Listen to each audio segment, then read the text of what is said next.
A few years ago, a prominent figure in the mental health community was advocating for adult children to break up with their families. It kind of caught fire, and since then I've heard more people say, I don't trust counseling because counseling is what made my kids not want to talk to me anymore. Now, obviously, there are reasons to distance yourself from family members. And some of you watching this have perhaps created some necessary and healthy boundaries.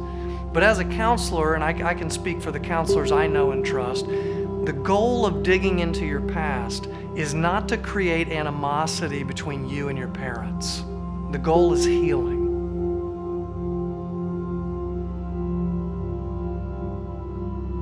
My name's Joe, and I'm a licensed mental health counselor and also an ordained Christian minister.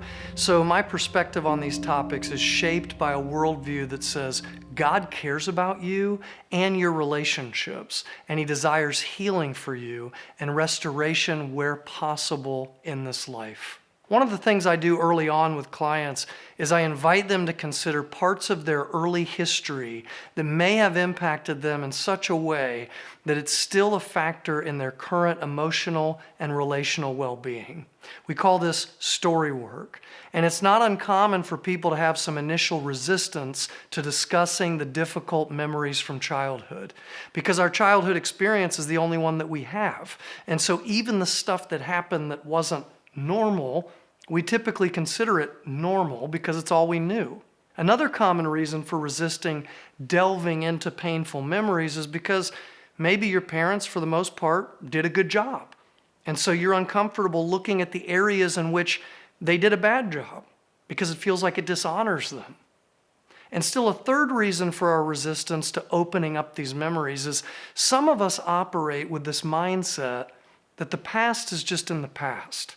And so drudging up old memories, it's just playing the victim. Well, I want to suggest what I think is a helpful corrective to those three common perspectives. There's a difference between naming and blaming. We all know what blaming is. My parents are responsible for all my mistakes. What they did to me is the reason that I struggle with what I struggle with today. And the average person resists this way of thinking for the reasons that I mentioned above. But if in your desire to not blame, you also neglect to name, then you miss out on an opportunity to heal from the ways you have truly been harmed, hurt, and held back. Let me be very clear. None of us have perfect parents, and none of us are or will be perfect parents.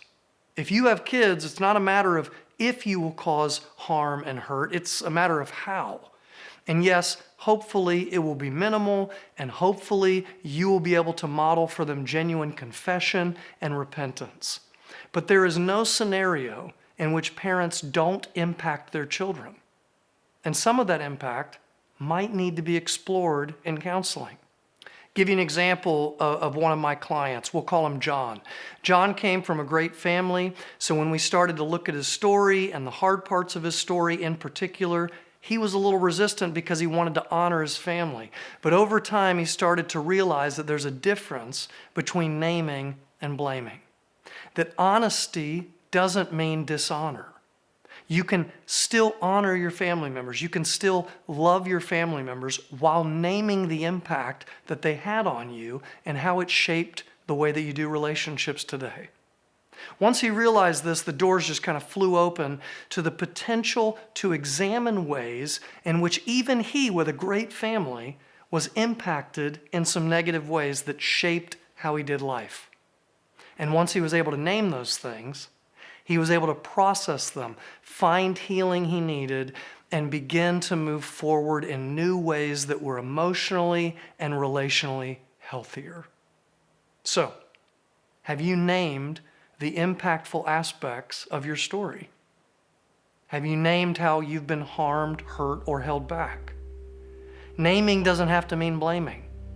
And it may be the beginning of a new way of relating to yourself and others in your life. See you in the next video.